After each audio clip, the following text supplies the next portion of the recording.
Hello student, good morning and welcome to my class. Today we are going to learn about a great artist, Amrita Shergill.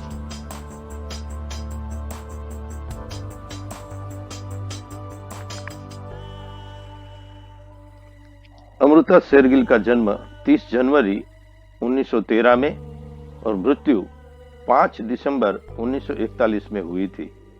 Bharat के प्रसिद्ध चित्रकारों में से एक थी। उनका जन्म बुडापेस्ट, हंगरी में हुआ था। कला, संगीत व अभिनय बचपन से ही उनके साथी बन गए थे।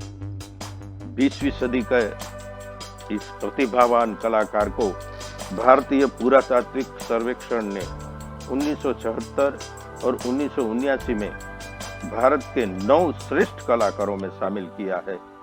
सिख पिता उमराव शेरगिल संस्कृत और फारसी के विद्वान नौकरशाह थे और हंगरी मूल की यह यहूदी ओपेरा गायिका मां मैरी एंटोनी गोट्समैन की यह संतान 8 वर्ष की आयु में ही पियानो, वायोलिन बजाने लगी थी और साथ साथ कैनवास पर भी हाथ आजमाने लगी थी।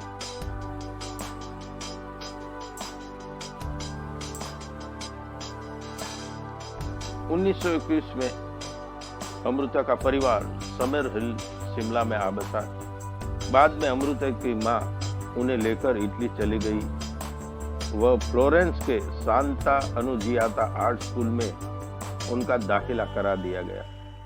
पहले उन्होंने ग्रैंड चाउमीर में पियरे वेलेंट के और इकोल डेस ब्यूस्क आर्ट्स में ल्यूसिन साइमन के मार्गदर्शन में अभ्यास किया। सन 1934 के अंत में वह भारत लौटी। 22 साल से भी कम उम्र में वह तकनीकी तौर पर चित्रकार बन चुकी थी और सामान्य प्रतिभाशाली कलाकार के लिए आवश्यक सारे गुण उनमें आ चुके थे। पूरी तरह भारतीय न होने के बावजूद वह भारतीय संस्कृति को जानने के लिए बड़ी उत्सुक थी।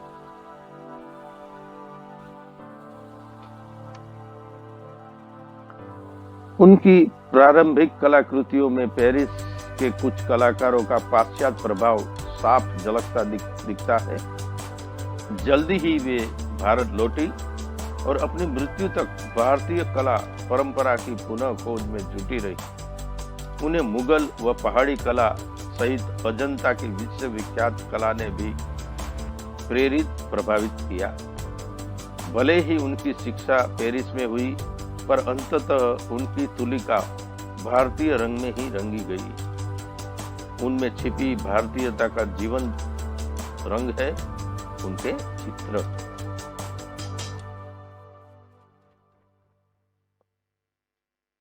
अमृता ने अपने हंगेरियन चचेरे भाई से 1938 में विवाह किया। फिर वे अपने पुश्तैनी घर गोरखपुर में आ बसी। 1941 में अमृता ने अपने पति के साथ लाहौर चली गई। वहां उनकी पहली बड़ी एकल प्रदर्शनी होनी थी, किंतु एकाएक गंभीर रूप से बीमार पड़ी और मात्र 28 वर्ष की आयु में शून्य में विलीन हो गई।